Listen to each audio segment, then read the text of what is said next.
Hello, thank you, and welcome to WCCA TV, TV 13, the People's Channel, and we want to thank WCCA for hosting once again a Black History Month panel discussion. Today's topic is going to be what's next, and we're going to be reflecting on the political legacy that is going to be established by Governor Deval Patrick, and also in a few years, not too long down the road, we're going to see President Barack Obama end his term, and we're going to see a lot of political transitioning happening with these two figures in our political life right now. Governor Deval Patrick, the first African American man elected governor of the Commonwealth of Massachusetts, and he's paved the way for a lot of opportunities that will be coming in the future. Hopefully we've taken advantage of those. And Barack Obama, who has shattered glass ceilings and glass walls by simply getting elected and then getting reelected in Washington. And through the legislation that he's provided and the leadership that he has provided, we'll be discussing what influences he's truly had on the local community and how far-reaching they will be. Now, what I'd like to do is to introduce our panel discussing all these things tonight. And I'm very happy to have them here. I'm going to have them do a self-introduction, introduce their names, talk about who they are, and then after we do the introductions, we're going to have this discussion. It's going to be a fierce discussion on what's happening now. We'll have some reflections on what's happening in the past, but also we'll talk about what we perceive as individuals as to what's going to happen in the future. Now, to introduce himself first, Nate, I'm going to hand it to you, and then I'll hand it to Trooper Joe. Hello, Worcester. Nathan Pickens. Now I'm known as Nathan Allen, and I'm a lifelong Worcester resident. I'm a father, a community activist.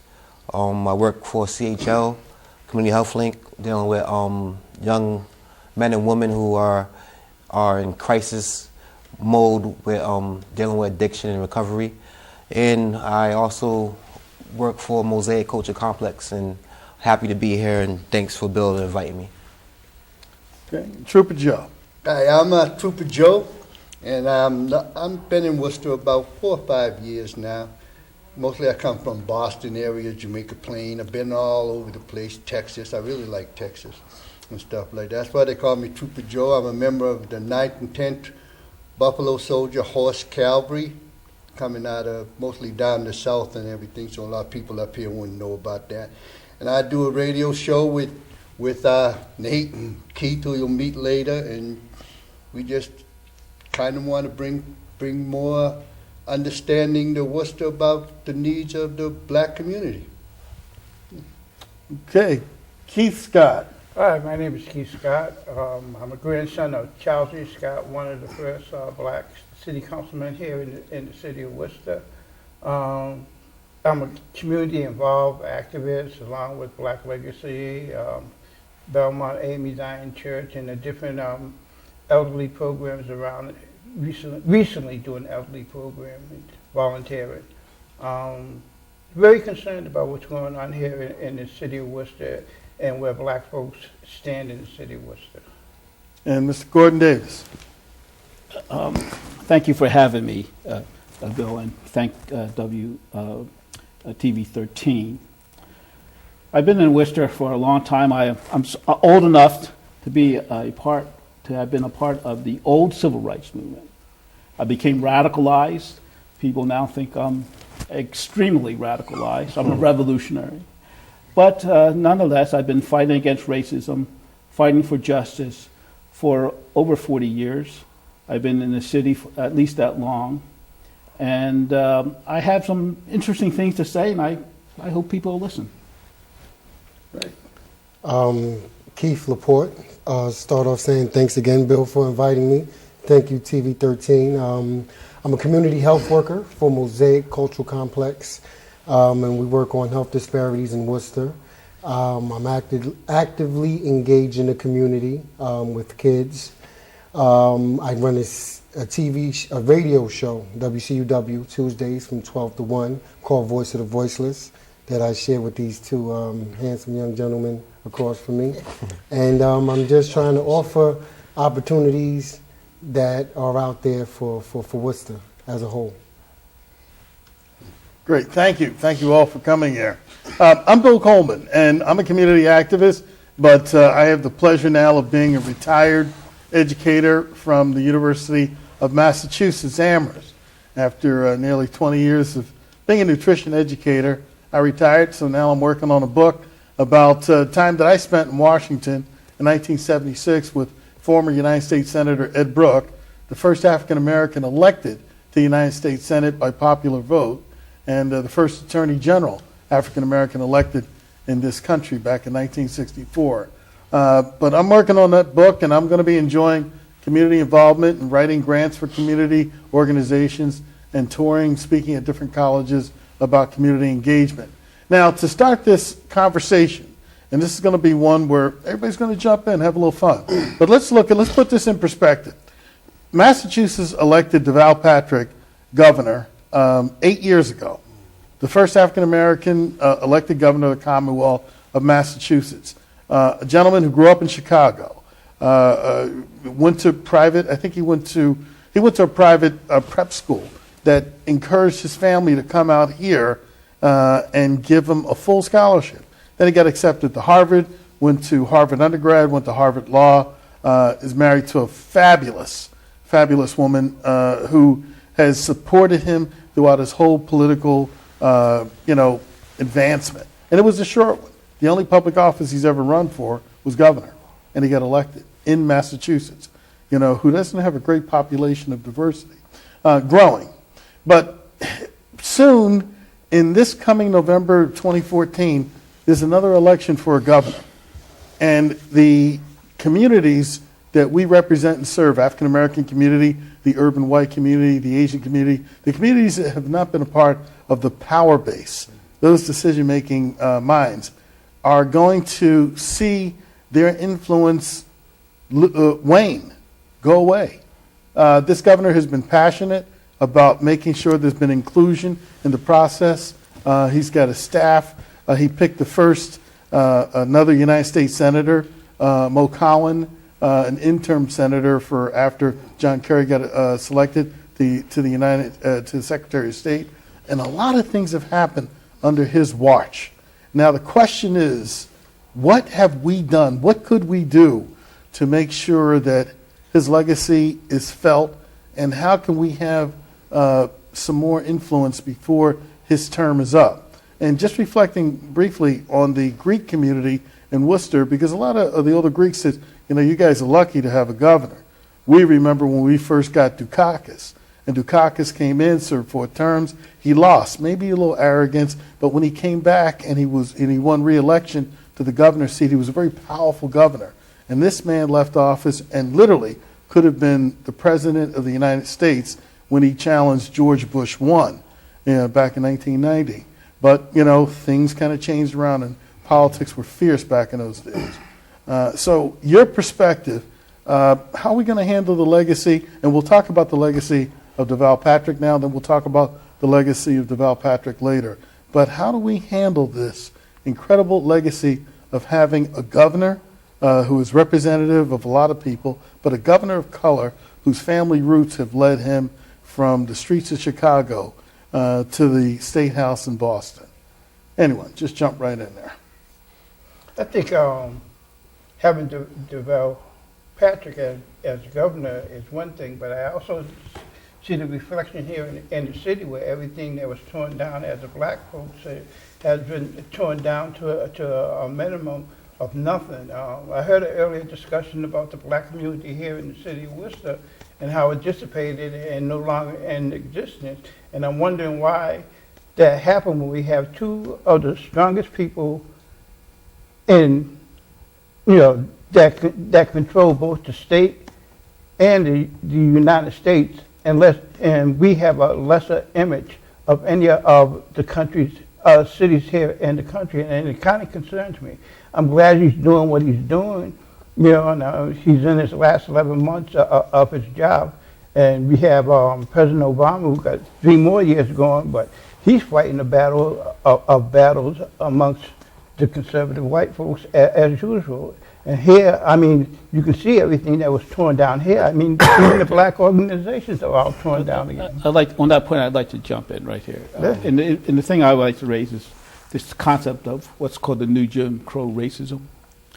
Essentially, what that says is that there was an old civil rights movement which essentially defeated the old Jim Crow racism, and a lot of minority officials were elected to office. But what happened, that did two things. One was that a lot of people with dark skin were elected to office, and that was a good thing, essentially. But it also stopped us from fighting hard enough, because who's going to fight against Obama? Or who's going to fight against Patrick? Because now we're saying, well, he's one of us. We don't really want to harm him too much. But if you look at the material conditions, there are more people of color in prison. The graduation rates haven't really improved that much. Voting rights are not at what they could be. So I see it as a mixed message. And I even saw one, it made me laugh when I was watching Governor Patrick. You say the state is now a better place for disabled people to get jobs. Well, I'm disabled. I'm legally blind. And the state fired me because they said I couldn't do my job. So I had a little bit of humor with that. And on that point, I'll stop talking, let other people jump in. But, you know, I see the way the whole state's going, and I want to talk about the whole state first. I see that this state produces education. That's what they like to do. They go after big industry. They produce education. They had a whole computer kind of thing back a few years ago down there in Norton or whatever that place is. 128. Yeah, 128. Whole place was all computerized and all these things like that. And this is what Massachusetts is known for. Would like that. DeVal Patrick, he fit right in easily into that kind of matrix like that. He had no problem coming in here. He talked the talk and everything like that. Everybody looked well past his color when they talked to him, except a couple of people who wanted to find some form of either victimization on if they were a black person, or they wanted to make some kind of beard joke about racism if they were a white person in a barroom and stuff.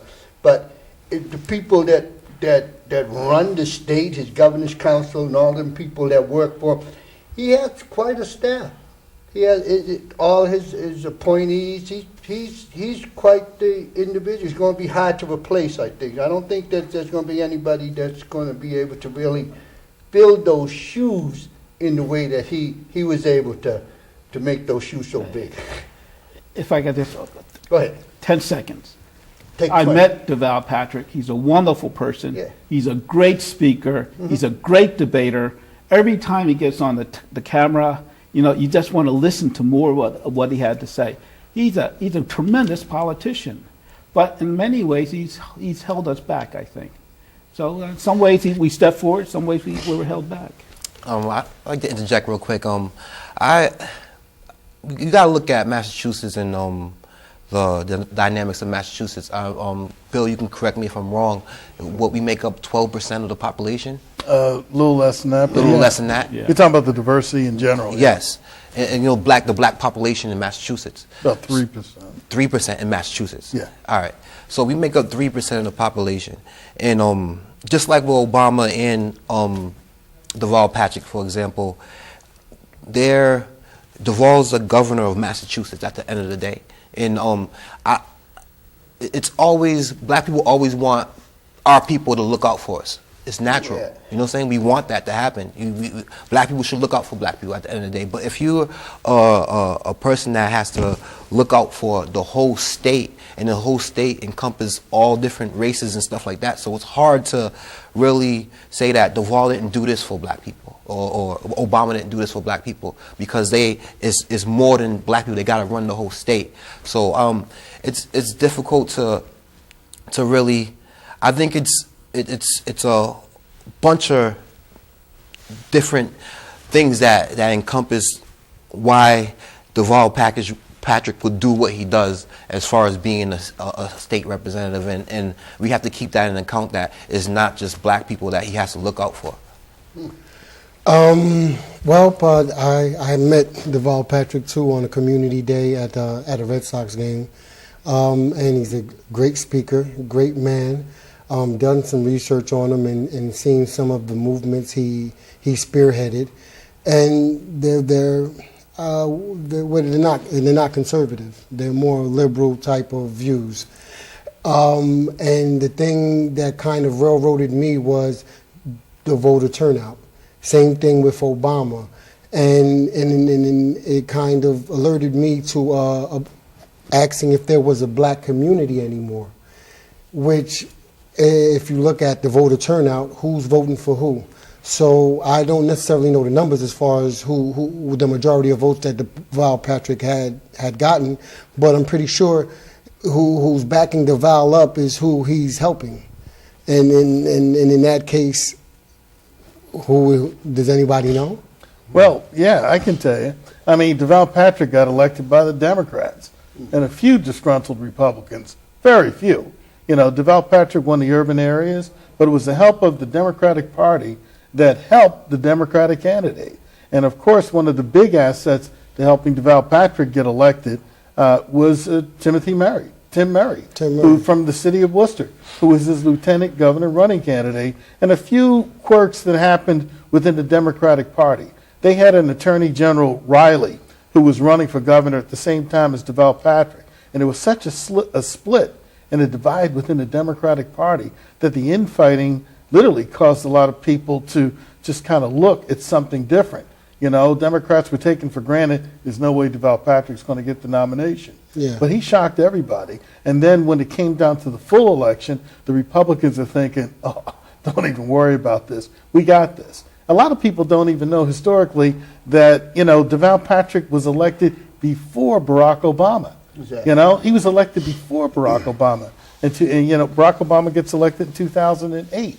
But, you know, you have to think that, yes, the Democratic Party pulled out its best. It was very close. If you look at the cities and towns surrounding Worcester, they all went Republican. But the urban areas went Democrat. And that's what propelled, Deval Patrick. And when he first got in office, some of you may remember, some of you may not, but I remember his wife having a really tough time because she was getting death threats on their phones at home. She was getting death threats at her legal office. Somebody wanted to kill this new black governor. He goes in, he tries to spruce up his office. He was a corporate person. He was from corporate America. He wasn't comfortable. So he ordered new curtains, $17,000. That was the biggest issue. And then the state police said to him, you're going to need a strong car to go across this state.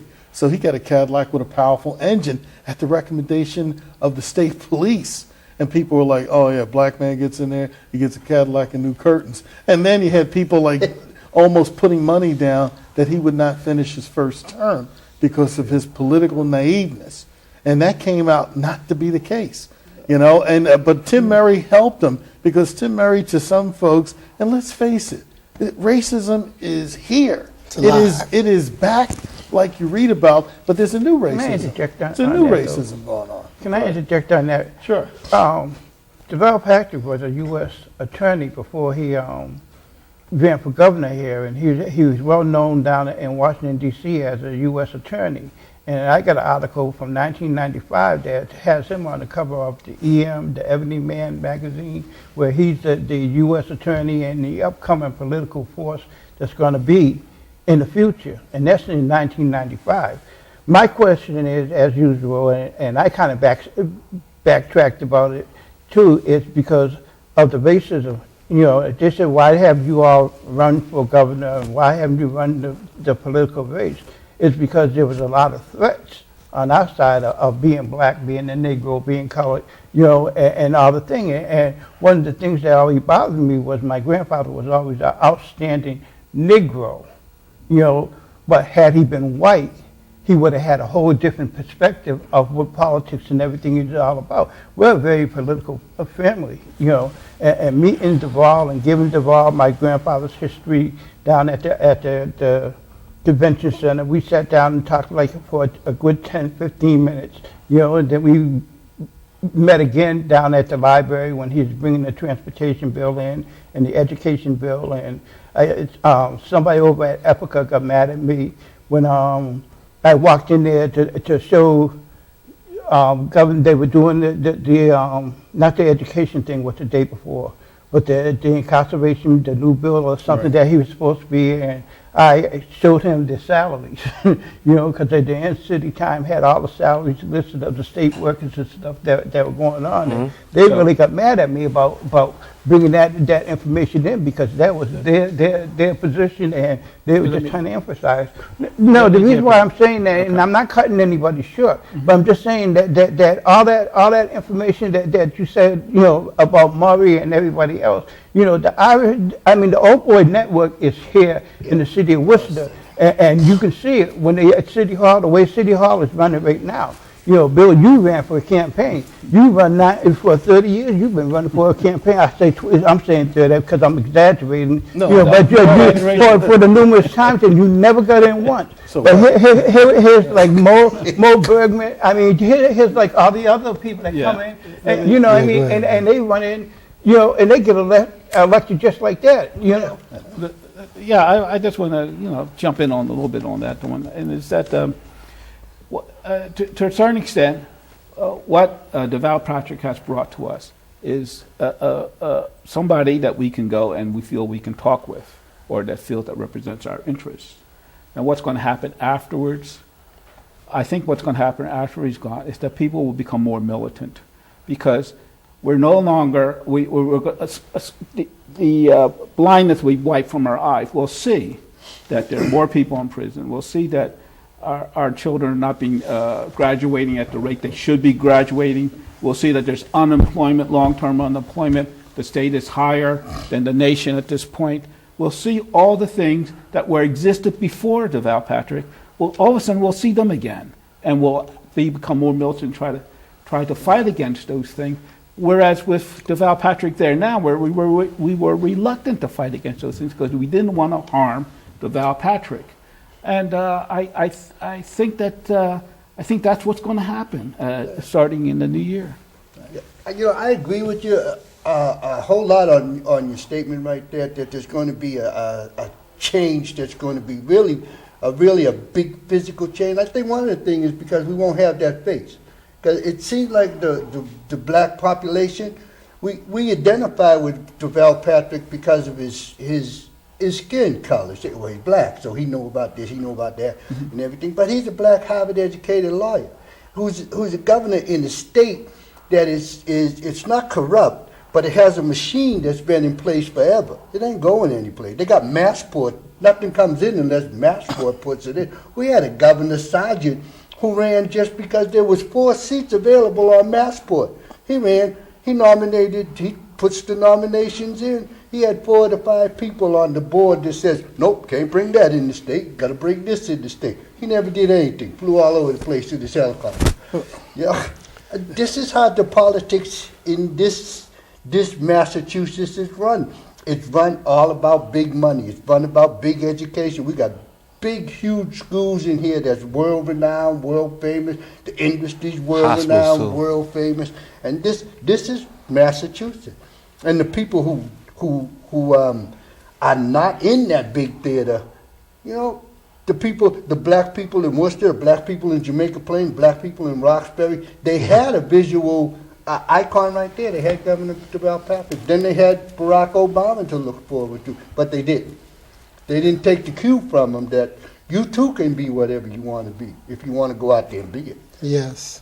To piggyback on that, it goes back to I think it's the same problem which is happening in the state of Massachusetts that's going on in the United States of America, and which is what's next is I do believe it getting militant.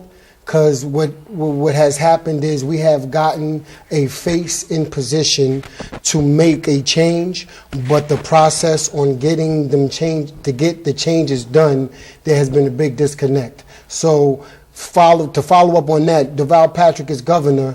The first thing, if if a black community exists, is putting the pieces in place to make sure that Deval Patrick views and hears what the black community spite is, to hear what their problems are.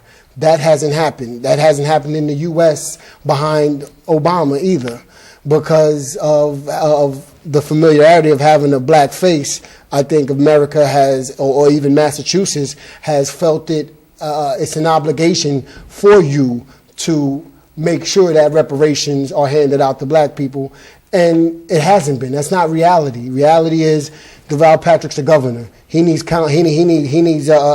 minority majority leaders whose views reflect the community, not whose views are total opposite and their hidden agendas and a whole bunch of stuff there. But yeah, let me, okay, I'm going to be the bureaucrat around here and a reality check. Yes. I mean, when I worked for former U.S. Senator Ed Brooke, I mean, we had a 2% population in the Commonwealth of Massachusetts. Yes. And I worked for him in 1976, but his political legacy started literally in 1952 under Foster Ferkalow, when Governor Foster Ferkalow introduced community colleges. Okay, and that was an opportunity to expand educational opportunities. But when I worked for Ed Brooke, they attacked Ed Brooke. One, they attacked him because he was a Republican, Attorney General, the head of the Boston Redevelopment Committee, a United States Senator. But when he, and the thing is, back then, the Democratic Party was as closed then as it is now. And like I said to you the other day, Nate, go to a Democratic City Committee meeting, okay? Go to a Republican City Committee meeting. Sit in either one and just sit there and observe. But, when I look at Deval Patrick and I think of the amount of people that have graduated from college, more people of color have graduated from college, gotten accepted to college. And one thing I was grateful for, when Deval Patrick got elected, I got stopped. They stopped stopping me when I was driving out to UMass Amherst. On Route 9 in Belchertown, every single year, I would get stopped by 23, one time it was like 34 small police towns pull me over, routine check. When Deval Patrick got elected, they stopped pulling me over. They kind of just waved me on. I was like, all right. I was like excited. Because I told you were Deval. Yeah, well, no, not in my car. But I was thinking, when I was driving through Auburn, the same police officer stopped me 3 times in 1 year.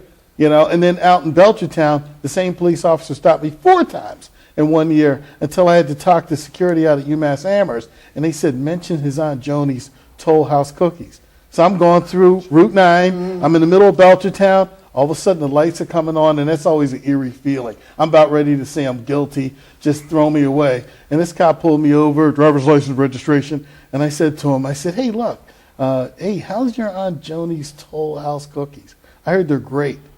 And he said, you're all set. I drove off. Man, I can't tell you how many times. I noticed an immediate difference the moment that Deval Patrick, or going up to the Martin Luther King breakfast, and the first time Deval Patrick was governor, and he came up there with Tim Murray. Tim Murray was almost in tears, because in the early years, they would go to Roxbury, they would go to Dorchester, they would go to Jamaica Plain, they would go to Springfield. And when Deval Patrick would just show up and get out of the Cadillac or the car, these people would just swarm him and say, thank you very much, because people don't know what it's like. Unless you run for office, and you sat there on a night where you didn't lose, where you have to shake hands with people who want to tell you the joke about the white guy, the black guy, and the colored guy, or the Chinese guys. And you got to sit there and go through this, or you're at a fundraising dinner, and everybody's looking to see you eat, and you can't eat, or they want to say to you, well, tell me, Bill, how's your people? How's your people doing? And I'm going like, well, the human race is surviving in spite of it. Or how many times have you heard the stories about some of the older black folks that have been around, and they would look and say, well, I know a lot of good colored people, but I know some niggers too. And they don't even stutter. Well, I don't really call them niggers all the time. But I'm going like, damn, boy. You get that nice little flow going on. Can I interject though? Yeah. You brought up the question about more black people graduated from college, and and I think we developed a whole realm of educated fools, so to say. What's that? Educated fools. graduating from college and everything else, but they don't have the common sense of anything, and they don't have the decency and the respect that we grew up trying to figure out what education was all about. And the reason why I'm saying that, because there were less black males entering medical school. You know what I mean? School in general. And yeah, and this is it designed as such? I mean, when Howard University can't get one black male into the medical school where they were known for the medical school. I mean, this is the type of ignorant education that's bringing, the black folks, putting them more into jail, and you find out that there are more educated black men sitting in jail. Incarcerated. You know what I mean? Yeah. Because of the private, the prison, Privatization, the private privatization, yeah. prison complex. You know what I mean? That's all privatized now. I'll go real quick. No. If you want to go to medical school, you got to do a lot of work. And I'm not saying that the blacks didn't do a lot of work. Then there's a match that they have to match and everything. So that we got to break that cycle that they have with the letter that goes out from the people who's going to endorse your candidate and stuff like that. And then they got to be in the top 2%. And that's kind of really a hard thing to do right now, because there's no real mentorship for them to in the schools to be pushed to get into that top 2%. So it's real hard for them to get into medical school, like you said. But it's not. It is doable, but it's very, very hard. I'd like to raise 2 points about having Barack Obama as president and Deval Patrick as governor. The first point is that I've heard people say this even recently. A couple months ago, someone said, well, there's no racism. Why you keep raising the issue of racism? You have a president, you have a governor, there's no racism. Stop raising the issue of racism. But there's a flip side to that coin. The flip side of the coin is that people are also saying, well, look, Obama made it, Deval Patrick made it. If you can't make it, it's your fault. It's not the system's fault. It's not the police fault. It's your fault because, look, they made it. Under the old Jim Crow system, we understood that we were being held back. We understood racism. We understood we had to fight back. With this new type of situation, we're being blamed. People are blaming us for when we're not entirely to blame. There's other factors working at this, and I think that if when the Patrick goes and Obama goes, that maybe we'll become more militant about this, because we won't start blaming ourselves. Because even from within our own community, I hear people say, "No, well, look, these guys made it. How come you can't make it?" So. And to piggyback off of that, what's next for Massachusetts after Deval? The militant, I guess, that I'm hearing coming from Ben is going to be the militant of if you want to go ahead and get an education, it's on you. If you want to go ahead and reach for the stars, it's on you. But also, if you want to go ahead and do something that's not productive, it's on you too, but know the consequences. So leading to what's next for Massachusetts is we had a governor who was in the right place at the right time, which cities in Massachusetts and communities of color didn't necessarily take advantage of, played the victim, and thought because of familiarity that we were going to get a bone thrown at us, which we didn't. So now that it has been 8 years now, of course, the societal norm would be like, okay, there's been a black governor, there's a black president. Now there is no excuses to say that a man of color can't be what he wants to be in America. But let me tell you, they did throw a bone at us. They threw a bone at us during one of the toughest economic times in our country's history. But on that bone, there was a string. And the more we went after that bone, they kept pulling that string. And then before you know it, it was like, oh, y'all missed out. Well, you know? what was the boom? The bone, yeah, the bone looked good. That bone looked real good out there. And then they had us all. They have us diced and sliced and chopped up. You know, I go to community meetings around here, and I walk in, and people who've never voted for me, born and raised residents of this city, look at me and go, "Here he come." I'm just walking in the door. You know, here he come. You must be running for some office. I'm going like, that was last week's election. You know, and I feel bad when we got an African-American community in the city that has 13,000 eligible American citizens who could vote. In the last election in November of 2013, less than 900 African-Americans who could vote came out and actually voted. I've been charting this since 1989. I think we're getting somewhere now. I think we're getting to the meat of the conversation. Because I say that because it's lack of power. I mean, we have a lack of power and a lack of, I think black people in Worcester and Massachusetts, like, first of all, we had Duvall coming from Chicago to become the governor of Massachusetts. You know what I'm saying? How come we didn't have a black person in Massachusetts become the governor of Massachusetts? So I say that to say that 3% of the population, and out of that 3% of that population, this is not facts, this is voice fact. But out of that 3% of the population, I'm guessing, like Bill said, we have X amount of people in Worcester, Massachusetts. Only how much people vote go out? Yeah.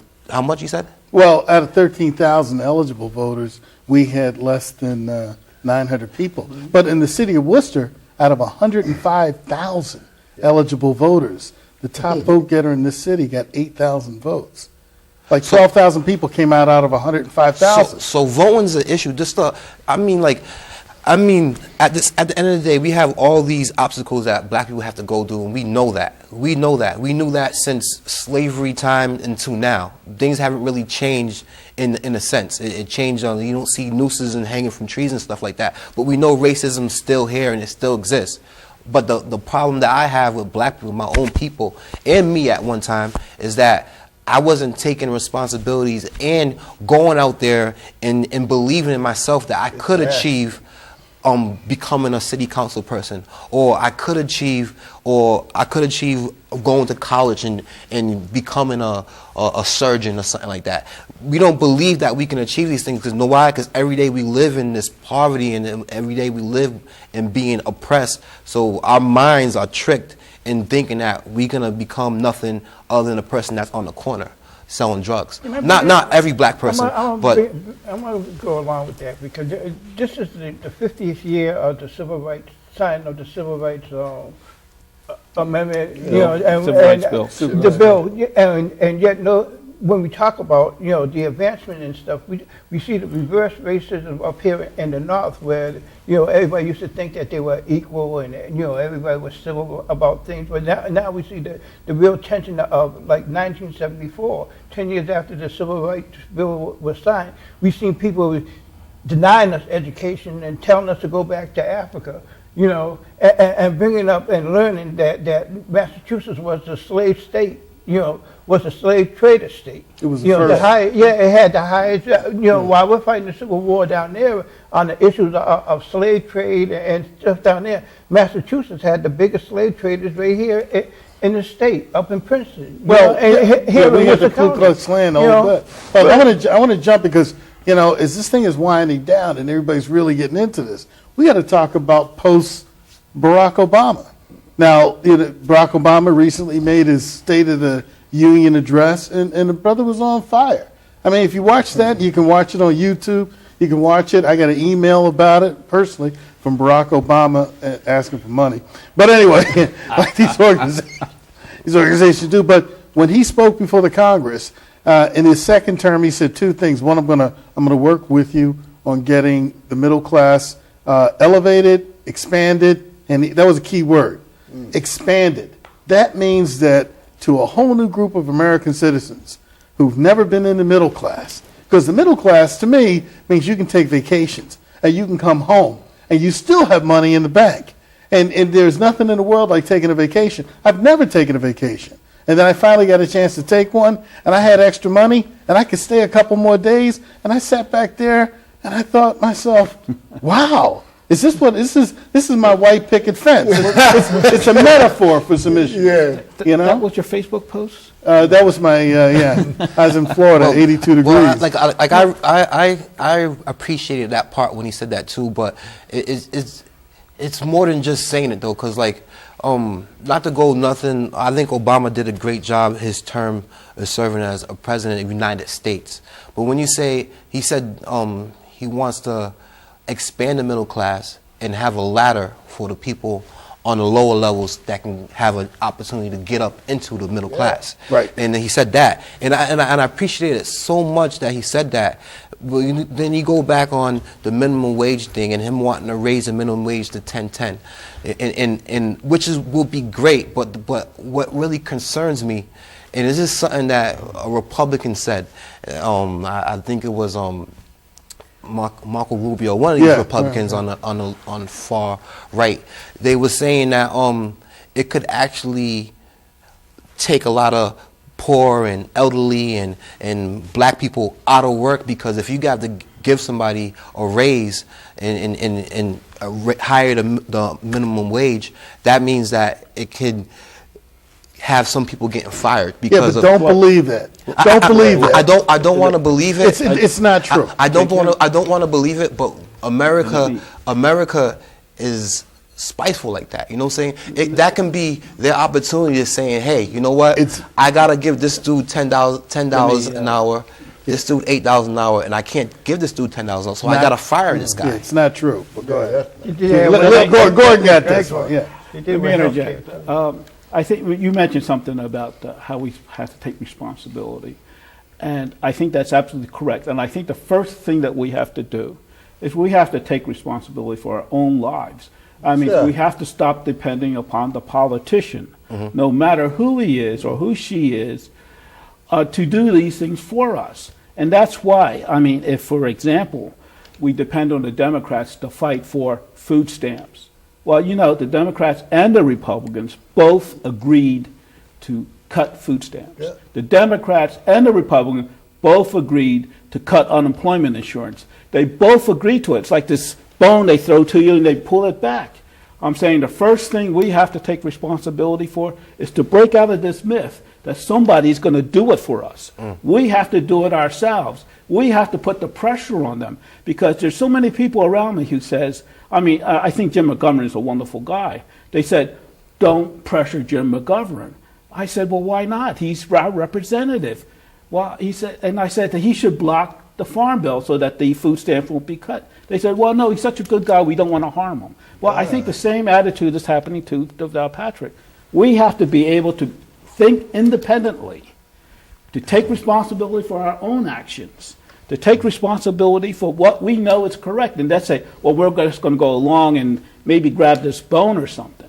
So that's what I think about that, and I think that these are you know, probably decent people, but we have a view, we have a responsibility, to put forward what is good policy for our Well, you community. sound like a true original American, because in the city of Worcester, which was founded by just people and immigrants, it was about self-empowerment. It wasn't about depending on government programs. They say, what's the difference between Democrats elected and Republicans elected? Well, the Democrats will always create a program that could just keep you wound up in that system depending on that program. The Republicans, they say, we're going to give you the opportunity to make all the money you want in the world and to be comfortable and not even be looking forward to, I get my check at the end of the week, I get my food stamps. The Republicans want you to be able to go into any supermarket and just buy what you want, buy the house that you want, live where you want. But the cat and stick on that is,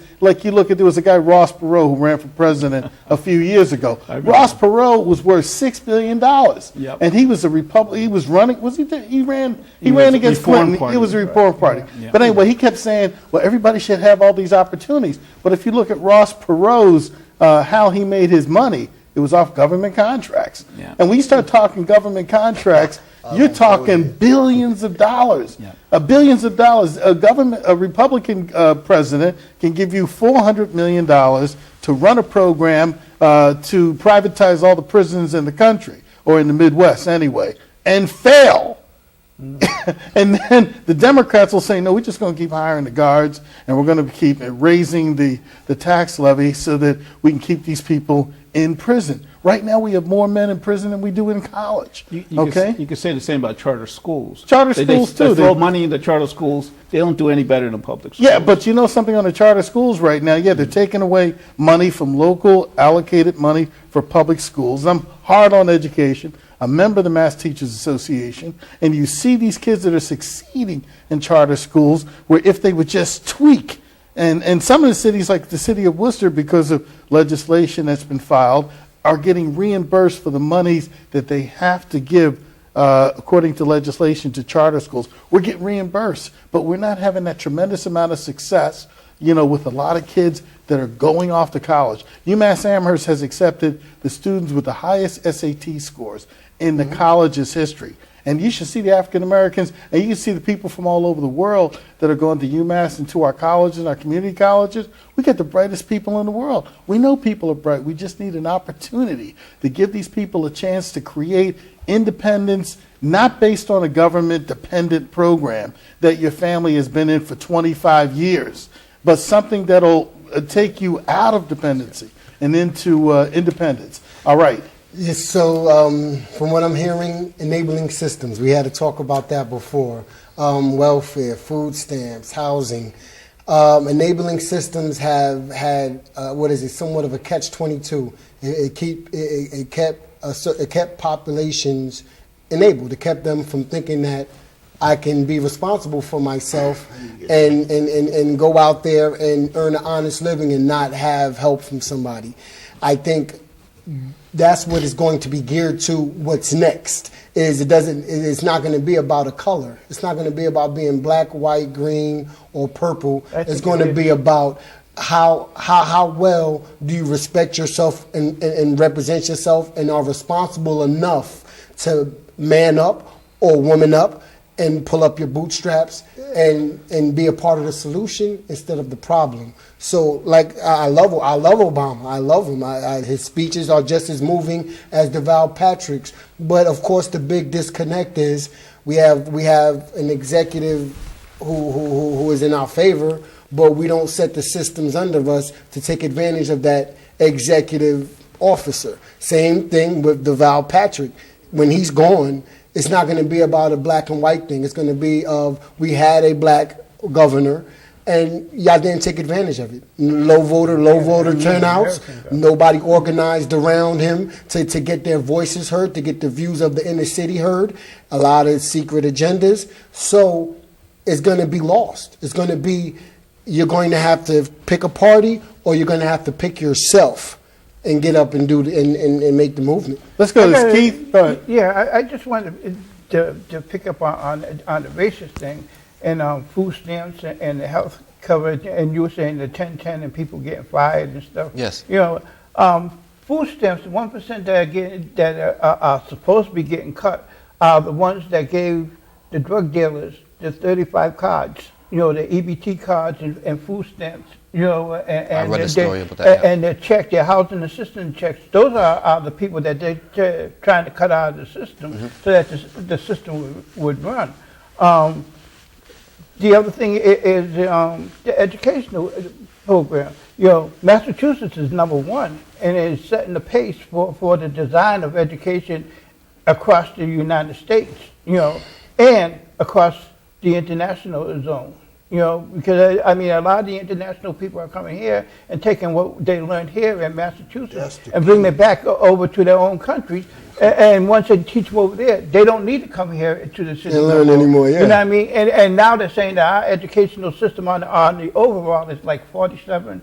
Well, number 47, where we used to be #1 in education, you know, 1 and 2 in education. Now, with the new technical stuff that's going on, you know, people don't even deal with people no more. You know what I mean? I know a lot of people who say, I get on the computer because I can't talk to you. and I can talk to you through a computer, you know what I mean? And I do my banking and stuff because I don't want to walk into the bank and talk to the teller or talk to your lawyer. I'd rather put it all on the computer, and that speaks for me. You know what I mean? Because they think they don't have the right jargon, they don't know, how to speak. I'll state their case without putting it on the paper with that spell check. And a lot of times that spell check turns around and it's right. still wrong. Okay, listen, I'm going to go with Trooper Joe. Then after Trooper Joe, we're going to go around, because we got like 10 minutes. Okay. And we're going to sum up everything. So could you put your best thoughts forward? I think that what's happening when you're talking about all these empowering type of programs that happen, they're empowering people in one little sense to stay poor because they're robbing you of your own self-worth. That's what I see them doing. You're developing a society that's needy rather than a society that's big, bad, and wants to stand out there and say, is this all you got, world? Bring it on. I got this. No, you got, well, could you give me a little advantage so I can maybe be able to do this and it'll be easy and then I'll get all the rewards of it? So Our white counterparts get that advantage, though. Okay. No, the poor white counterparts is in the same boat as the We black are, white. I disagree with that because you do get advantages because you have white skin. So if I go for a job interview with my white counterparts that has the same education, that has the same criminal background as me, and is the same age as me, and I'm looking at the person that's hiring me, and he's a white man, who do you think is going to get that job? I don't know.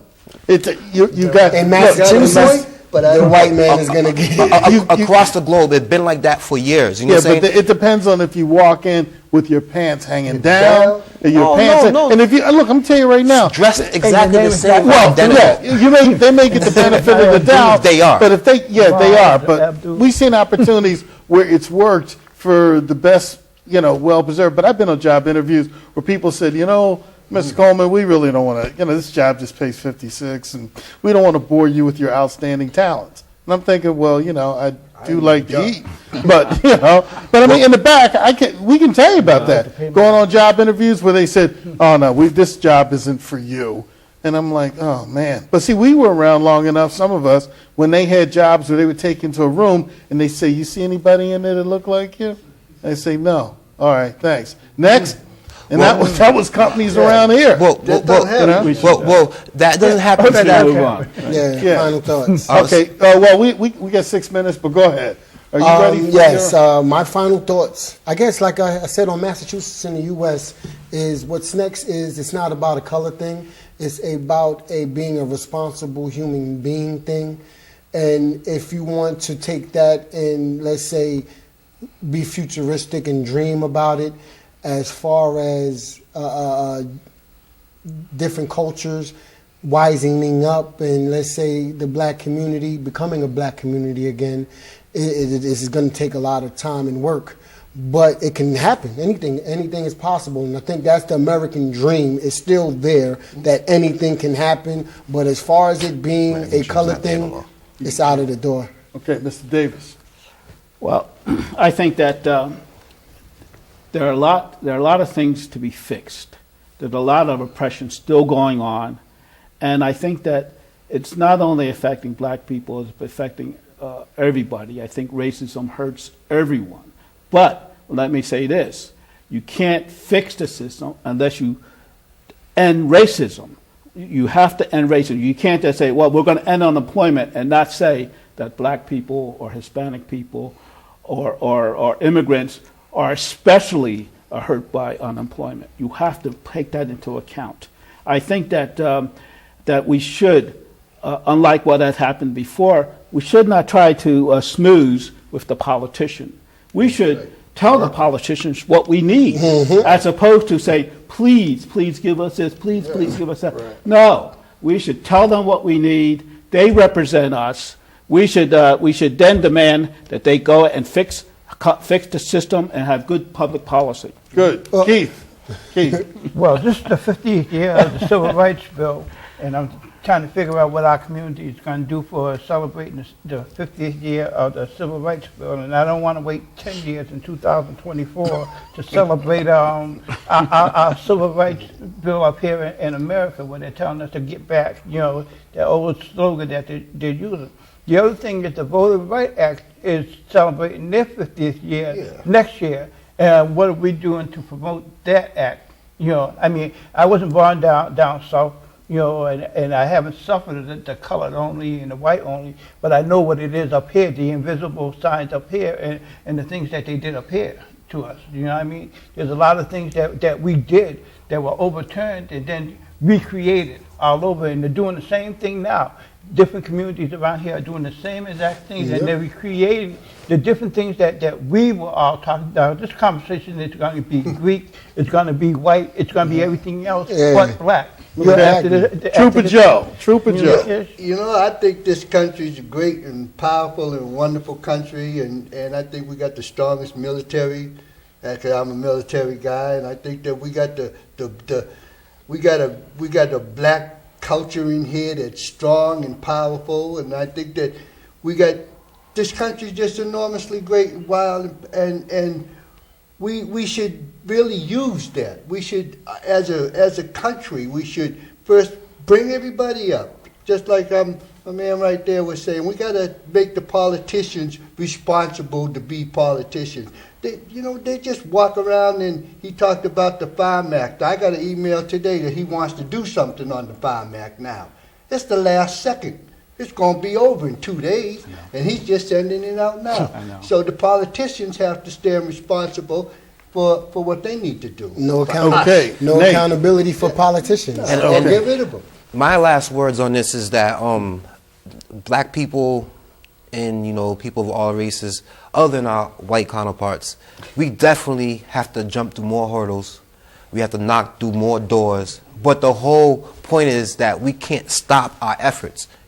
We're going to get discriminated against. We're going to get oppressed. But we have to fight for what's positive and what's going to uplift our people.